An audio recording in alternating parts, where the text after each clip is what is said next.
Selamat datang di podcast Open Heart with Poltak IP Sibarani. Podcast ini adalah sarana untuk menguraikan atau memperbincangkan hal-hal yang penting, yang berguna dalam hidup kita sehari-hari, yang di dalamnya terkandung nilai-nilai yang bersifat edukatif, teologis, filosofis, dan etis. Uraian atau perbincangan akan disampaikan secara topikal atau tematis. Selamat mengikuti.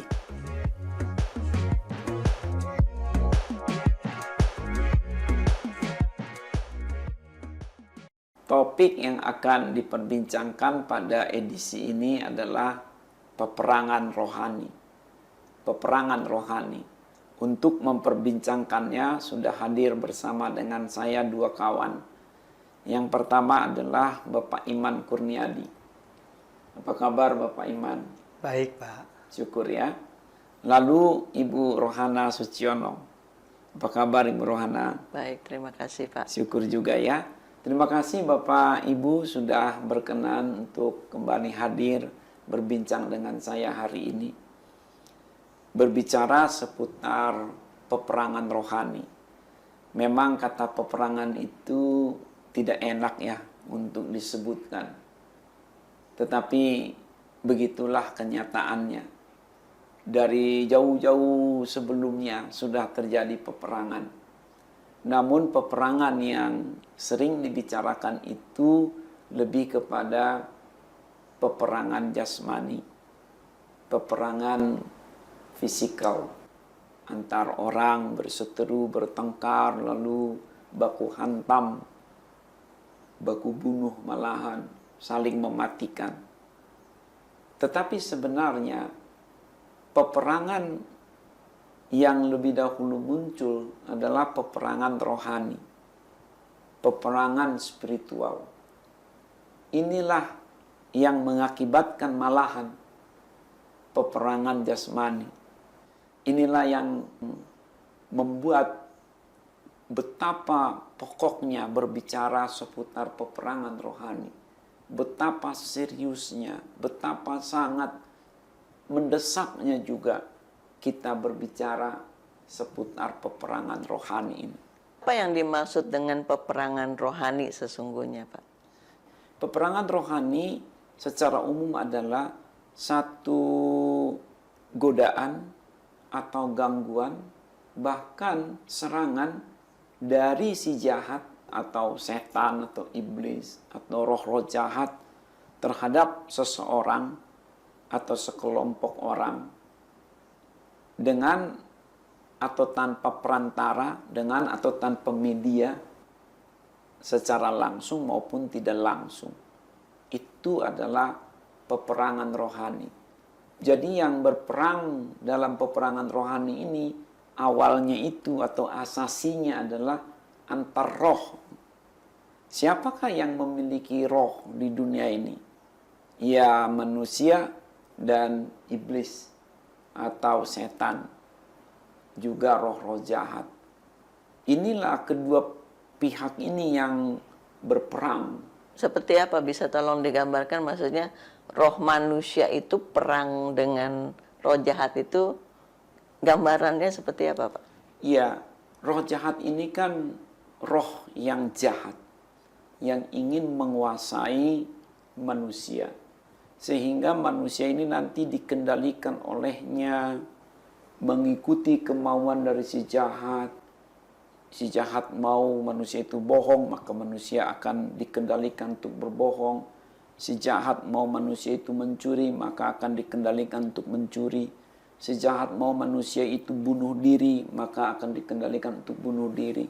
Manusia atau orang tadi itu dikalahkan oleh si jahat ketika dalam kenyataan berikutnya ternyata dia mengikuti apa yang dimaui atau disuruh atau dikatakan oleh si jahat ini.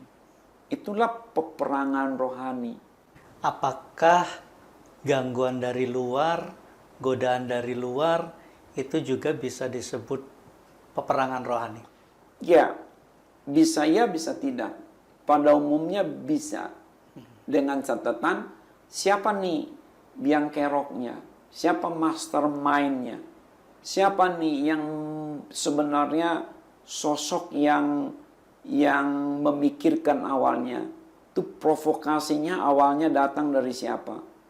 Jangan-jangan kalau itu adalah melalui sesama atau media lain, sesama atau media lain itu hanyalah sebagai alat saja yang digunakan oleh roh jahat atau si iblis itu untuk menyerang kita atau menyerang seseorang.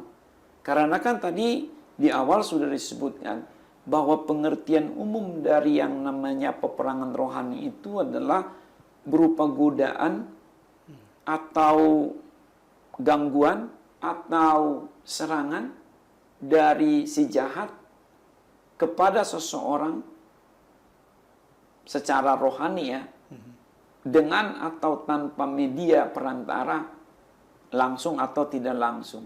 Nah, media atau perantara ini bisa orang, bisa bukan orang. Jadi iblis adalah inisiator atau dia yang mendorong atau dia menggunakan orang-orang yang di sekitar kita untuk menggoda kita.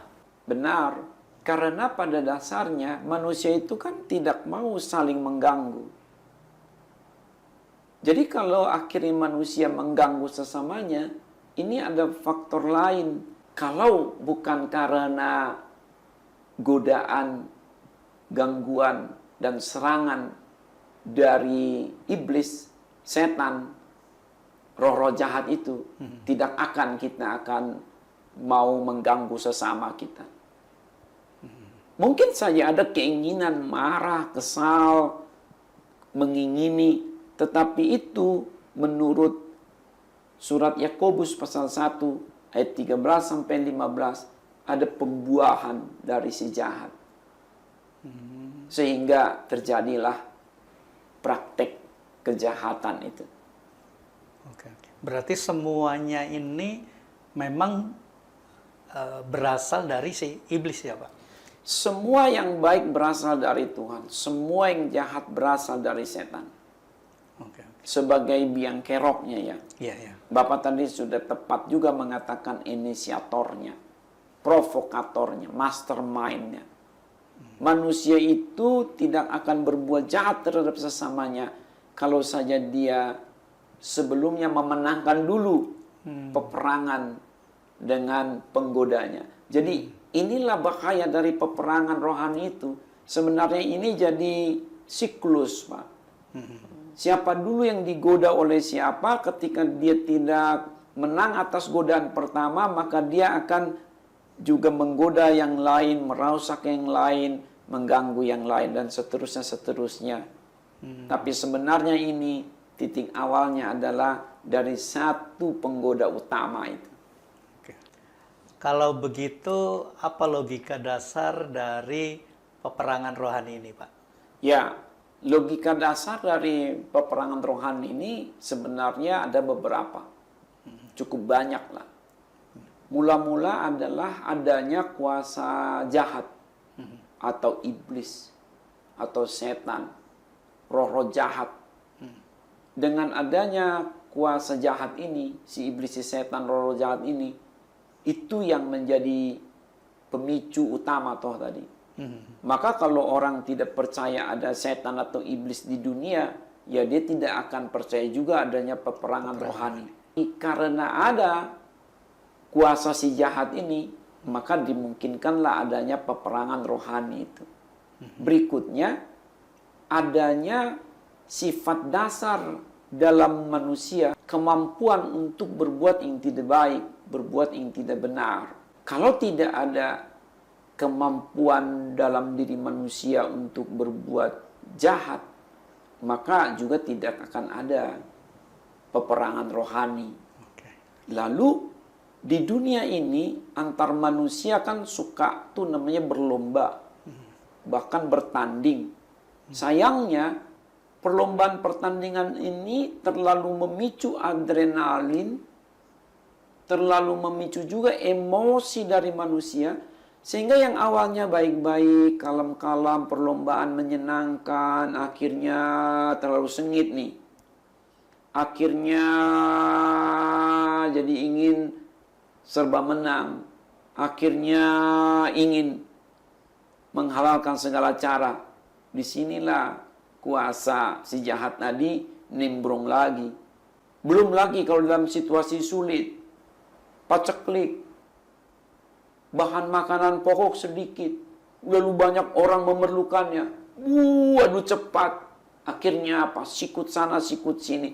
Ini kan sebenarnya natural, toh awalnya baik-baik saja niat untuk memiliki sesuatu demi keperluan dirinya. Tetapi ketika lupa mengendalikan diri, akhirnya terjadilah peperangan rohani itu. Kemudian adanya daya tarik atau hal-hal yang menarik di luar diri manusia yang sebenarnya juga sudah sangat mungkin disusupi oleh kuasa gelap. Apa itu? Hal-hal yang bersifat sangat mistis. Hal-hal yang bersifat sangat sekularistik. Hal-hal yang bersifat jadi serba jauh dari Tuhan. Malah jadi ateis, anti dengan Tuhan. Lalu akhirnya manusia menghadapi namanya fatalistik. Fatalistik itu adalah ya antara sombong dengan rendah diri. Mengenai kemampuan manusia bahwa dia memiliki potensi untuk melakukan kejahatan. Ini sangat menarik sekali, Pak. Sehingga ini juga menjadi penyebab, menjadi salah satu logika mengenai peperangan rohani. Potensi atau kemampuan dalam diri manusia untuk berbuat dosa ini asalnya dari mana, Pak? Pada umumnya itu dipicu oleh atau bersumber pada free will. Kita sering menggunakan kata free will. Free will ini adalah manusia itu ada di tengah-tengah semacam itu. Diberikan kemampuan untuk memilih jalan oleh Tuhan. Apakah untuk berbuat baik atau untuk berbuat yang tidak baik. Ada yang bertanya, mengapa Tuhan memberikan manusia kemampuan kedua-duanya? Ya karena itu satu paket. Mengapa menjadi satu paket? Ya karena tidak ada kejahatan tanpa kebaikan. Tidak ada kebaikan tanpa kejahatan. Jadi kemampuan manusia untuk memilih jalan yang kiri atau kanan itu harus satu paket. Nah, tinggallah si manusia ini atau kita menggunakannya itu ke arah mana. Apakah kita lebih condong mendengar kalau bicara suara Tuhan atau suara si jahat. Kalau kita lupa dengan Tuhan tadi, seolah-olah Tuhan tidak ada, ateistik, disitulah kita sebenarnya semakin mungkin mengalami peperangan rohani, dalam hal ini dikalahkan oleh musuh itu. Ya tadi Bapak sudah jelaskan beberapa hal atau maksudnya yang menjadi logika dasar terjadinya peperangan rohani. Salah satunya itu terjadinya persaingan sehingga ya masuk kepada peperangan rohani. Bisa tidak kira-kira seperti keserakahan, Pak? Seseorang itu biasanya mau lebih untuk dirinya sendiri sehingga ya dia itu terpicu untuk masuk ke, tergoda lah istilahnya, juga bisa dikatakan masuk ke peperangan rohani itu. Ketika seseorang itu serakah, itu bukanlah pemicu bagi peperangan rohani, tetapi itu adalah bentuk kekalahan dia atas peperangan rohani sebelumnya. Pada awalnya manusia ini adalah happy-happy, berlomba, bertanding. Contoh, pertandingan olahraga semuanya itu adalah sportif, makanya disebut sport. Tetapi mengapa kemudian jadi saling menyakiti? Karena ada adrenalin yang sangat terpicu dan ada emosi diprovokasi dengan begitu rupa oleh kuasa si jahat. Jadi memang ya rumitnya atau kompleksnya berbicara mengenai peperangan rohani ini, karena ini bisa bertingkat-tingkat. Belum tentu peperangan rohani yang kita alami sekarang itu adalah sebagai tahap awal. Bisa jadi itu merupakan tahap kedua atau sebagai akibat dari kekalahan kita yang pertama. Oke. Bisa nggak Pak, dalam suatu situasi di mana saya tahu itu salah, mungkin bagian daripada kelemahan saya, tetapi saya sulit untuk melawannya. Bisa. Itulah sebabnya peperangan rohani itu tidak mudah kita menangkan. Karena kita berhadapan dengan kuasa si jahat tuh. Yang walaupun dia tidak sehebat Tuhan, tapi di atas kemampuan kita mengalahkannya. Disitulah nanti kita perlu pertolongan Tuhan juga untuk melawan kuasa si jahat ini dalam peperangan rohani. Tetapi tidak mudah memang kita mengalahkan kuasa si jahat itu. Tetapi kita dapat mengalahkannya, tetapi tidak mudah. Maka saya ada satu ungkapan. Iblis itu adalah musuh kita, tetapi bukan tandingan kita. Namun kita dapat mengalahkannya dengan pertolongan Tuhan. Untuk menggambarkan betapa tidak mudahnya kita melawan kuasa si jahat ini. Tetapi kita dapat mengalahkannya. Paling tidak kita tidak biarkan dia mengalahkan kita. Jadi dari keempat dasar adanya peperangan rohani itu, manakah yang paling dasar yang paling kuat, Pak? Ya, dasar yang paling kuat atau paling dominan bagi terjadinya peperangan rohani di antara 4 logika dasar yang saya sebutkan tadi, sebenarnya itu bisa merupakan gabungan. Tidak berdiri sendiri-sendiri. Merupakan satu sinergi lah. Kalau tidak ada kuasa kegelapan atau kuasa si jahat yang membuahi juga kemampuan manusia untuk berbuat yang tidak baik, tidak akan terjadi peperangan rohani. Atau tidak adanya perlombaan atau pertandingan atau perebutan antar sesama manusia. Berarti tidak ada juga saling melukai di antara sesama itu, yang merupakan bagian dari peperangan rohani itu akhirnya. Juga kalau tidak ada hal-hal yang menjadi daya tarik di luar diri manusia untuk lebih disukai dari yang sebenarnya, maka juga tidak akan ada peperangan rohani. Mengenai yang terakhir itu daya tarik, saya ambil contoh kitab Kejadian pasal 3. Ada sesuatu yang ditawarkan kuasa si jahat atau kuasa iblis kepada manusia mula-mula berupa buah pengetahuan yang baik dan yang jahat. Buah terlarang. Ini adalah sekaligus menjadi media juga bagi adanya peperangan rohani itu. Kalau tidak ada hal-hal yang menarik, yang membuat manusia tertarik di luar dirinya, yang dipakai oleh kuasa si jahat itu sebagai sarana untuk memprovokasi, maka tidak akan terjadi peperangan rohani. Sungguh menarik sekali yang Bapak jelaskan tadi mengenai peperangan rohani. Kalau begitu, apa ciri-ciri umum atau indikasi orang yang mengalami peperangan rohani itu sendiri, Pak? Saya melihat ajaran Alkitab tentunya ya. Juga dari pengalaman pelayanan kerohanian. Mula-mula sekali yang dapat disebut adalah sering mimpi buruk. Sering mimpi buruk itu mengindikasikan seseorang sedang mengalami peperangan rohani. Belum dikalahkan ya. Belum dikalahkan ya. Tetapi kan ini masih sedang mengalami peperangan rohani. Lalu dia sering marah. Sebaliknya dia sering takut. Lalu dia sering bohong. Kemudian dia suka bengong, melamun. Lalu dia suka menyendiri.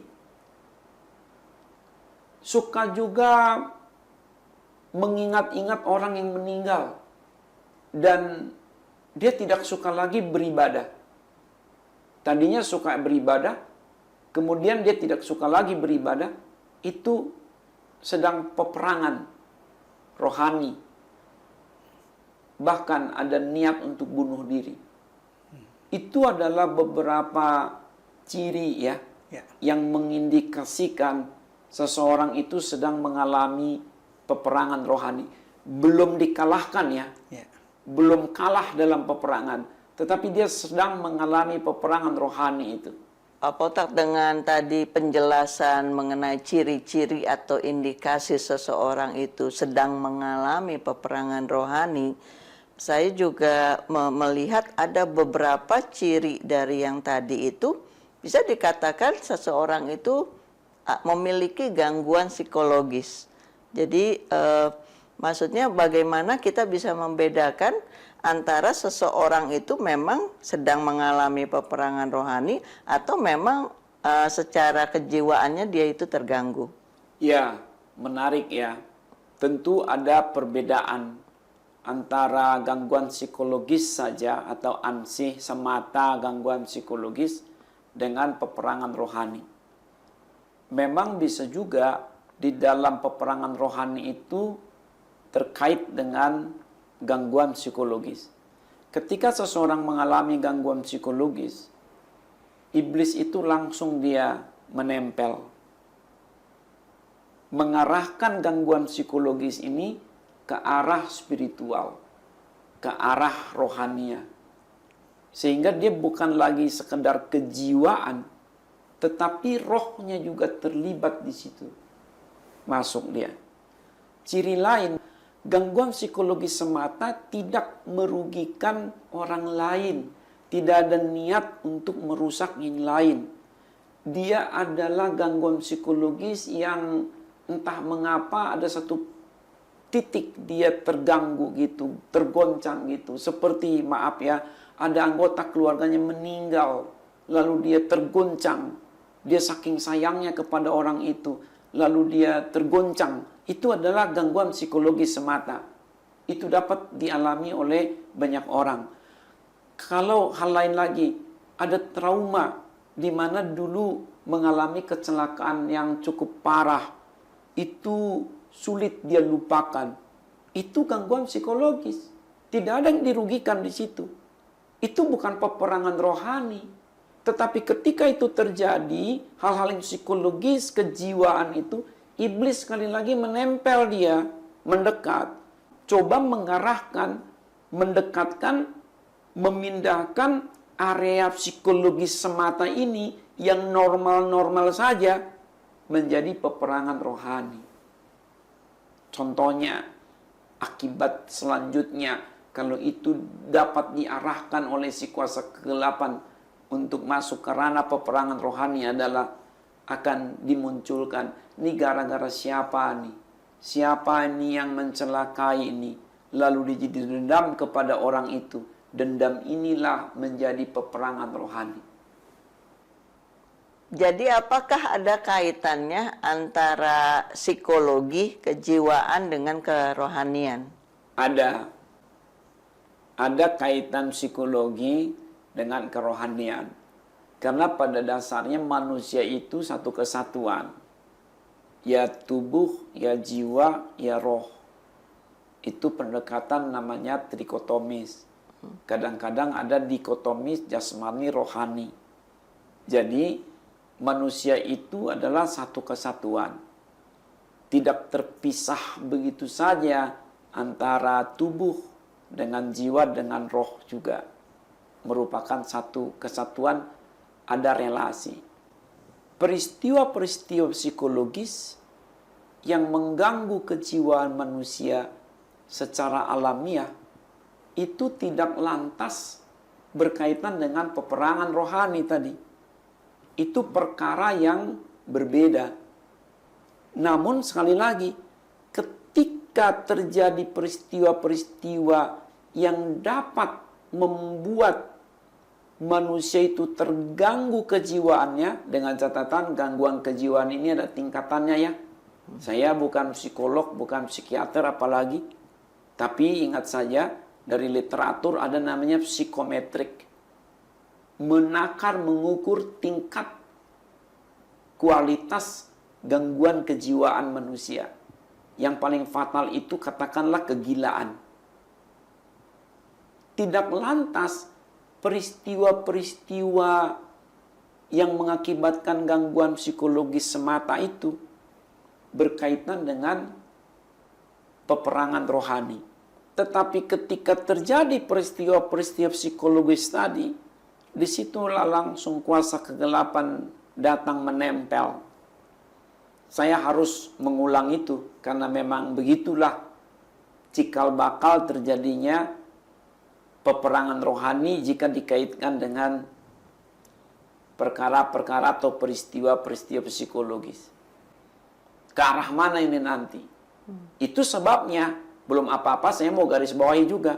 Itu sebabnya ketika terjadi peristiwa-peristiwa psikologis yang bertendensi membawa gangguan kejiwaan bagi yang mengalaminya, haruslah ada pihak lain yang terlibat untuk menetralisir. Kalau tidak, dia tidak mampu memeranginya sendiri acap kali. Jika belum ada persiapan-persiapan yang matang dalam dirinya.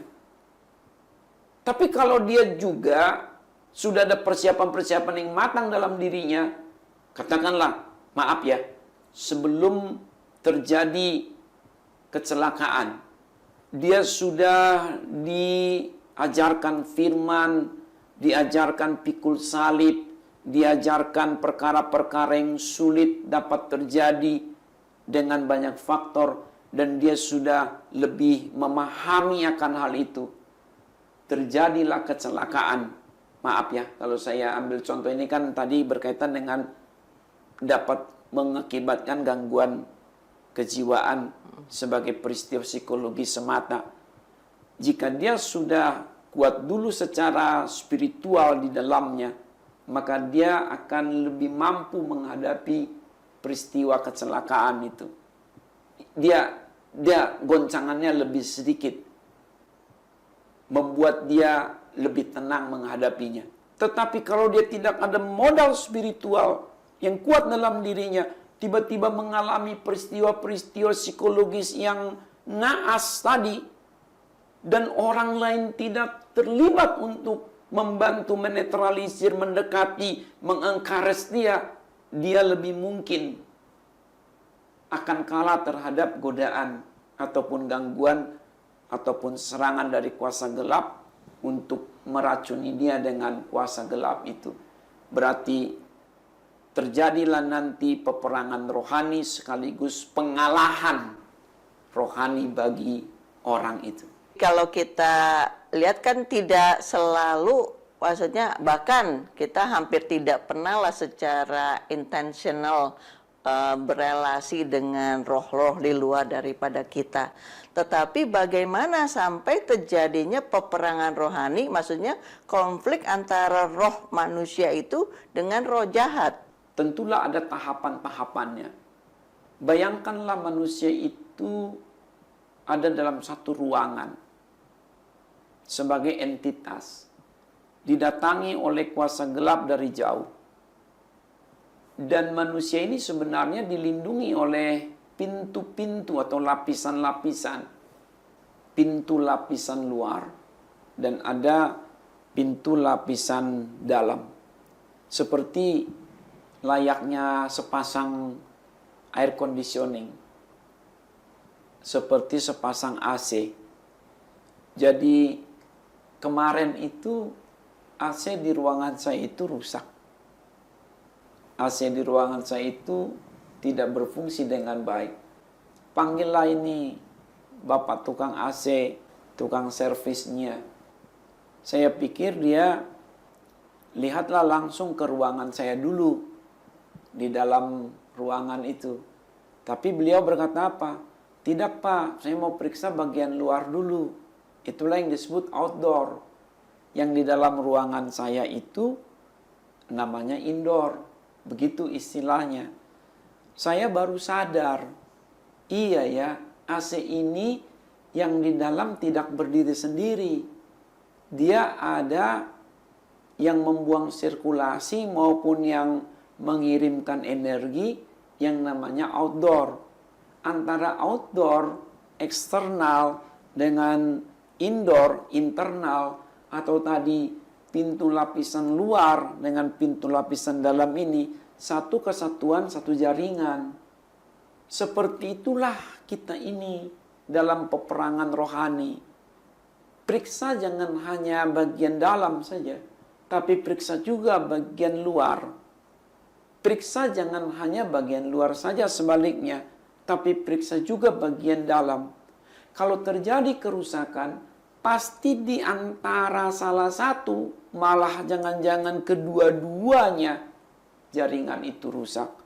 Belum lagi namanya ada saluran antara eksternal dengan internal, saluran antara outdoor dengan indoor, pipa-pipa ini. Pintu lapisan luar itu adalah contoh-contohnya ya kegiatan yang bersifat mistis, budaya atau kebudayaan yang ternyata juga mistis. Hati-hati dengan tontonan-tontonan, bacaan-bacaan, apalagi itu pertengkaran yang walaupun katanya awalnya diskusi hangat, tapi akhirnya juga jadi memicu emosi keterlaluan. Itu adalah contoh-contoh lapisan luar yang dipakai oleh iblis menjadi media menyerang ke dalam. Makanya kalau tidak hati-hati, terserang juga lah nanti, masuklah ini melalui pintu lapisan dalam indoornya ini. Itulah berupa gangguan dalam pemikiran, gangguan dalam perasaan. Karena apa? Sebelumnya dia tidak berjaga-jaga dengan apa yang dia lihat, apa yang dia dengar, apa yang dia baca. Terganggulah pemikiran dan perasaannya. Belum lagi tadi kita sudah singgung adanya pengalaman-pengalaman yang dapat mempengaruhi kejiwaannya. Peristiwa-peristiwa psikologis itu. Apalagi dalam kenyataannya, memang kuasa iblis ini senang sekali tadi dia nempel ketika manusia itu berada dalam persimpangan jalan. Entahkah dia sangat susah keadaannya atau sangat senang keadaannya. Manusia ini langsung dipepet oleh kuasa gelap atau kuasa si jahat itu untuk supaya mengikuti maunya si jahat ini untuk menghadapi secara keliru kesusahannya atau untuk melampiaskan secara keliru kesenangannya. Misalnya, dia lagi susah, diprovokasi supaya menyebarkan kesusahan ini kepada orang lain. Atau dia sedang senang tadi, diprovokasi oleh kuasa si jahat untuk juga hura-hura dalam kesenangannya, sehingga dia tidak proporsional lagi dalam suasana senang. Berarti kalau itu terjadi, peperangan rohani sudah dimenangkan oleh kuasa si jahat itu. Ya, dengan tadi uraian Pak Potak mengenai entry point dari peperangan rohani itu, ini ada suatu pemikiran, tapi saya juga kurang tahu apakah ini pas mengenai hal itu. Ini contohnya saja kami dari keluarga pendeta, dan ada saja gangguan-gangguan ataupun dari kuasa kegelapan yang ingin menjatuhkan tidak langsung kepada pendeta tersebut, tetapi melalui anggota keluarga. Contohnya anaknya diganggu untuk mempengaruhi kehidupan atau pemikiran atau mengganggu pelayanan dari pendeta ini. Menurut Pak Potak bagaimana? Ya, bisa jadi, sangat mungkin, dan itu dapat terjadi. Namun haruslah kita hati-hati untuk merangkaikannya. Umumnya, sebenarnya setiap orang itu mengalami sendiri dulu peperangan rohani itu. Sebagai anak pendeta, dia memiliki sendiri peperangan rohani. Yang belum tentu itu terkait dengan orang tuanya segala. Tetapi ketika nanti dia kalah dalam peperangan rohani, si anak ini kalah dalam peperangan rohani, lalu orang tuanya juga dapat terlibat di dalam peperangan itu. Entahkah karena keburu kalah lalu orang tuanya ini merasa juga kalah, sehingga kalap menanggapi kekalahan dari anaknya. Waduh, anak saya kok begitu? Saya pendeta, bagaimana ini? Janganlah selalu juga melulu dikaitkan, wah ini serangan buat saya nih. Belum tentu juga. Bisa iya, bisa tidak. Setiap orang seharusnya oleh sebab itu diperlengkapi saja dengan peperangan rohani masing-masing. Supaya dengan kemenangan setiap orang itu, jangan nanti kekalahannya malah mengganggu yang lain. Makanya saya katakan, kalau dalam keluarga ada satu orang yang diserang, bisa jadi itu dalam rangka menyasar yang lain, tapi bisa juga bukan. Maka yang penting adalah isilah setiap anggota keluarga, keluarga apapun, keluarga siapapun, termasuk keluarga pendeta, yang memang dapat diberi catatan khusus, lebih disasar oleh kuasa gelap. Namun, kembali, janganlah apa-apa serangan buat anak itu dianggap serangan buat orang tuanya. Ada yang mengatakan bahwa iblis tidak bisa mempengaruhi pikiran kita. Maksudnya, tidak bisa membaca pikiran kita. Maka yang harus kita waspadai adalah apa yang kita ucapkan, apa yang kita lakukan, seperti itu. Apakah benar seperti? Ya, benar. Benar sekali. Iblis tidak dapat membaca pikiran kita. Dia hanya akan menilai gerak-gerik kita. Dan dia ingin kita ngomong. Dia ingin kita ngomong. Lewat omongan kita itulah terlihat apakah kita sudah dapat dipengaruhinya atau tidak dipengaruhinya. Walaupun saya begitu marah, tapi ketika jawaban saya tenang, iblis bingung, istilah saya. Wih, gila nih orang nih. Bukan main. Kukira aku sudah hantam dia sampai ke kedalaman. Kok keluarnya begitu ya? Bingung dia. Tapi bisa juga si iblis itu bingung. Sebaliknya. Baru dikasih godaan kecil, langsung dia itu membara. Wah, itu juga iblis bingung juga. Ini siapa yang lebih terlalu hebat nih gitu ya. Jadi benar Bapak Ibu, bahwa iblis tidak tahu isi hati kita. Iblis juga tidak tahu isi pikiran kita.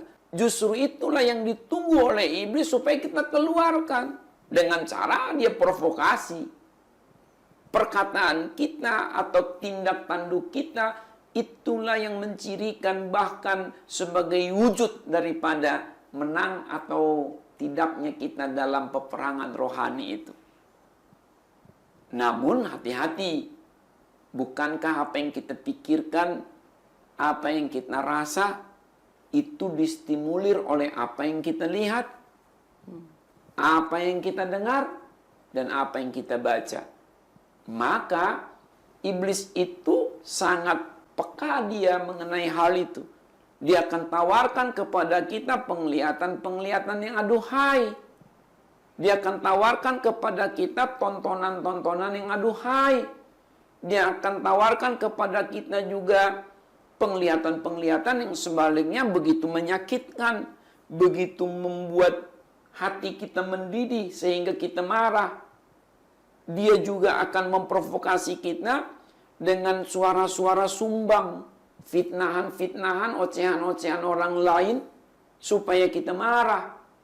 Dia juga akan memicu kita dengan suara-suara sebaliknya yang merayu-rayu, mendayu-dayu supaya kita ini tergoda. Dia akan memberikan kepada kita bacaan-bacaan, narasi-narasi yang mempengaruhi pikiran dan perasaan kita. Tetapi kembali, menang atau tidak menangnya iblis di dalam peperangan dengan kita itu secara rohani, terlihat betullah itu dari apa yang kita katakan, apa yang juga kita lakukan. Jadi dengan kata lain, iblis itu memiliki profil daripada kita semua ya Pak. Maksudnya kayak kita pakai catatan lah, data, dia punya database. Oh, contohnya botak kayak gini, ngomongnya, perilakunya. Jadi dengan kata lain dia bisa memiliki inilah kelemahannya. Dan disitulah dia masuk untuk menggoda, untuk memberikan suatu daya tarik seperti itu.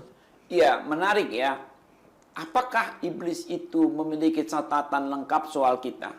Pada umumnya iya. Tapi dia tidak serba tahu semua. Dan dia juga tidak dapat memastikan apakah perilaku kita yang dulu itu akan juga sama dengan perilaku yang sekarang. Maka disinilah kita juga memiliki tambahan keyakinan lah istilahnya, bahwa kita dapat sekali untuk memenangkan peperangan rohani dengan kuasa si jahat ini. Karena tadi dia tidak tahu isi hati dan isi pikiran kita. Dia tidak tahu pemikiran dan perasaan kita.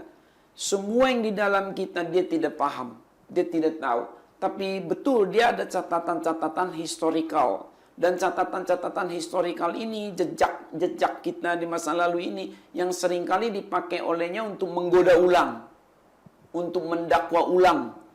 Tetapi kalau kita ini adalah orang yang pandai menyelesaikan masa lalu, nggak kena itu. Ya, memang tidak terlalu mudah bagi kita untuk menjabarkan peperangan rohani ini ya. Namun paling tidak kita sudah cobalah mengucapkan hal-hal yang sifatnya umum, tetapi juga kita harap sekaligus pokok mengenai atau seputar peperangan rohani ini. Ini hanyalah sebagai pemicu untuk kita semua lebih lanjut semakin terpacu. Masih ada sebenarnya yang kita akan bahas berkaitan dengan peperangan rohani ini, yakni apa yang terjadi kalau kita kalah dalam peperangan rohani dan bagaimana kita supaya jangan kalah, yakni supaya kita menang dalam peperangan rohani. Kiranya Anda berdua berkenan untuk hadir pada edisi berikutnya. Kita coba bahas memenangkan peperangan rohani. Setelah sebelumnya nanti kita coba singgung tadi itu, apa yang terjadi jika seseorang mengalami kekalahan rohani. Demikian perbincangan kita hari ini, Bapak Ibu. Demikian kita akhiri. Apabila Anda tergerak untuk mendukung kelancaran podcast ini, silakan Anda klik sendiri keterangan atau deskripsi seputar podcast ini di layar Anda masing-masing. Di sana Anda akan melihat nomor yang melaluinya Anda dapat menyalurkan dukungan, sekaligus juga nomor kontak dan alamat email apabila Anda ingin bekerja sama dengan kami. Terima kasih.